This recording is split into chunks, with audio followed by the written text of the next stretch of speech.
Students, पहले हम जानते हैं डू, डज और डिड प्लस नथिंग बट का यूज, और उसके बाद हम जानेंगे डू, डज और डिड प्लस नथिंग बट, और वर्सेस में होगा कीप ऑन, गो ऑन और कैरी ऑन। इनके यूज और उनके यूज में हम डिफरेंस भी जानेंगे। ठीक है, तो पहले do, does, did plus nothing but का यूज देखते हैं। स्ट्रक्चर है सब्जेक्ट प्लस डू, डज या did plus nothing but plus verb की फर्स्ट फॉर्म। जब वाक्य में एक कार्य के अलावा दूसरा कोई काम ना हो रहा हो, ठीक है, जब दूसरा कोई काम ना हो रहा हो, सिर्फ एक ही काम हो रहा हो, तब हम डू, डज या डिड प्लस नथिंग बट का यूज करते हैं।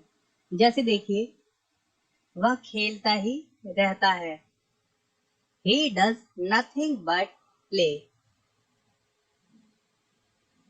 तो वो खेलता ही रहता है, उसके अलावा दूसरा काम नहीं करता है।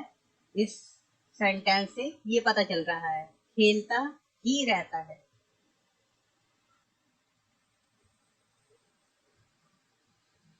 वे लोग सोते ही रहते हैं, they do nothing but sleep। तुम काम करते ही रहते हो, you do nothing but work। क्या मैं खेलता ही रहता हूँ, ये इंट्रोगेटिव है। देखिए, do I do nothing but play. तो सबसे पहले हमने डू या डज का यूज करना है, मैं आपको बता दूं, जब नेगेटिव या इंट्रोगेटिव सेंटेंस होगा। ओके, देखिए,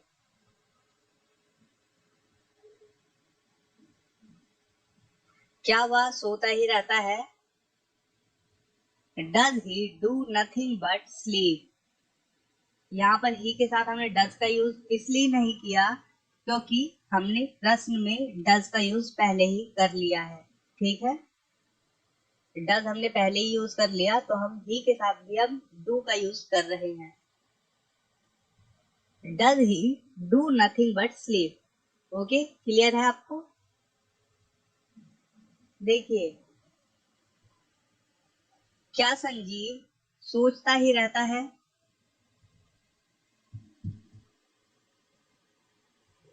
does Sanjeev do nothing but think. ठीक है, पहले हमने डज का यूज कर लिया, इसलिए यहां पर हमने डू का यूज किया।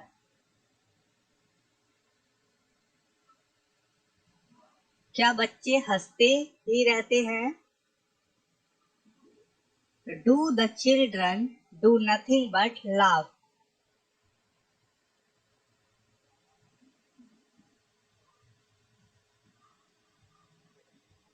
क्या तुम काम करते ही रहते हो, do you do nothing but work.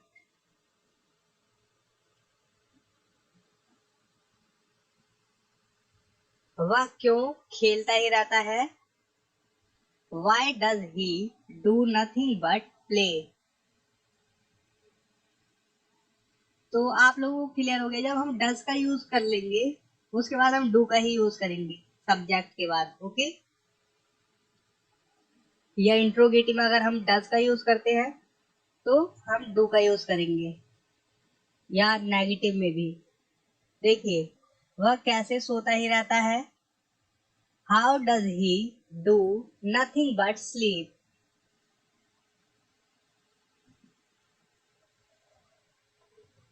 Manoj क्यों सोचता ही रहता है, why does Manoj do nothing but think.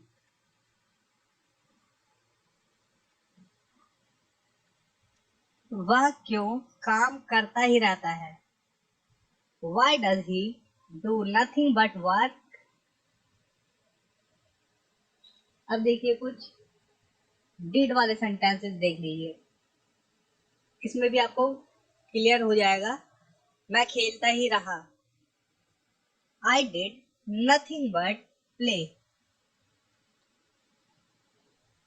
वह नाचता ही रहा, he did nothing but dance. वह क्यों खेलता ही रहा, why did he do nothing but play. तो यहाँ पर मैं आपको बता दूं, डिड का यूज हमने कर लिया जब क्वेश्चन के लिए, ठीक है।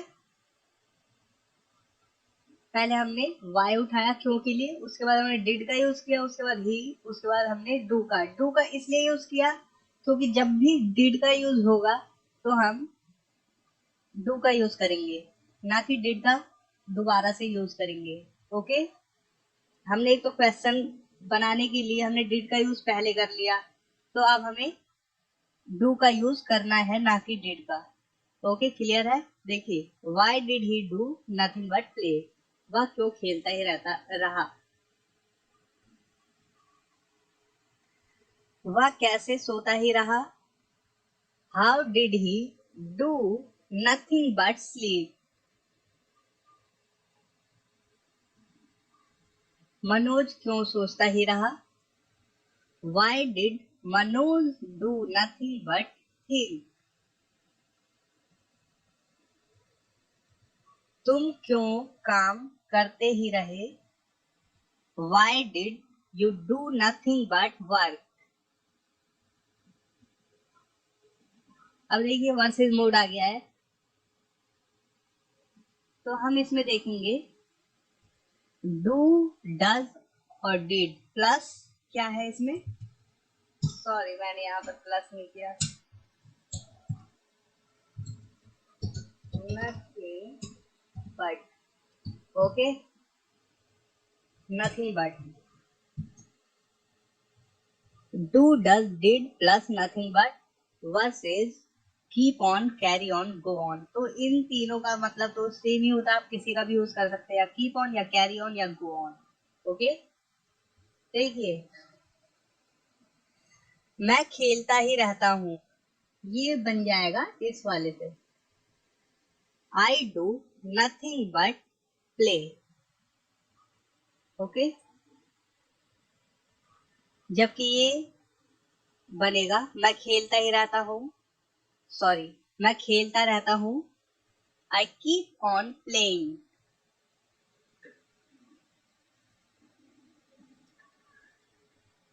ठीक है, इसी प्रकार से अगर आपको यहाँ पर लिखना है मैं खेलता ही रहा, तो आप कह देंगे I did nothing but play. ठीक है, डिड का यूज कर लेंगे यहाँ पर, सिंपल, मैं खेलता ही रहा के लिए I did nothing but play. इसी प्रकार से मैं खेलता रहा, यहाँ पर आप कर देंगे I keep on playing. Okay, तो सिंपल है, ये भी आप बना लेंगे, लेकिन इनमें अंतर क्या है ये हमें जानना है। तो मैं आपको बताऊं, जब हम डू, डज प्लस या डिड प्लस नथिंग बट का यूज करते हैं, तो इसमें हम ज्यादा प्रभाव दिखाते हैं, हम केवल एक ही कार्य कर रहे हैं, उसके अलावा कुछ भी नहीं कर रहे। हालांकि इससे भी यही होता है, यही यही सेंस आता है, कीप ऑन या गो ऑन से या कैरी ऑन से भी यही सेंस आता है, लेकिन जब हम यूज करते हैं डिड, डज या डू प्लस नथिंग बट, तो इसमें ज्यादा प्रभाव होता है। मतलब कि इसे मान लीजिए 100% वाला होता है, ये 100% प्रभाव दिखाता है। ओके, जबकि इसके मुकाबले ये 80% ही प्रभाव दिखा पाता है, सॉरी 80% लिख दो। ओके, 80%। ओके, ये समझ के रखिए कि जब आपको प्रभाव दिखाना है तो do, does plus nothing but 100% प्रभाव दिखाता है, जबकि कीप ऑन, कैरी ऑन और गो ऑन 80% प्रभाव दिखाता है। इन दोनों के मुकाबले, इन दोनों की तुलना इस प्रकार से करिए। ओके, क्लियर हो गया। जैसे कि मैं खेलता ही रहता हूँ, I do nothing but play, मैं खेलता रहता हूँ, आई कीप ऑन प्लेइंग।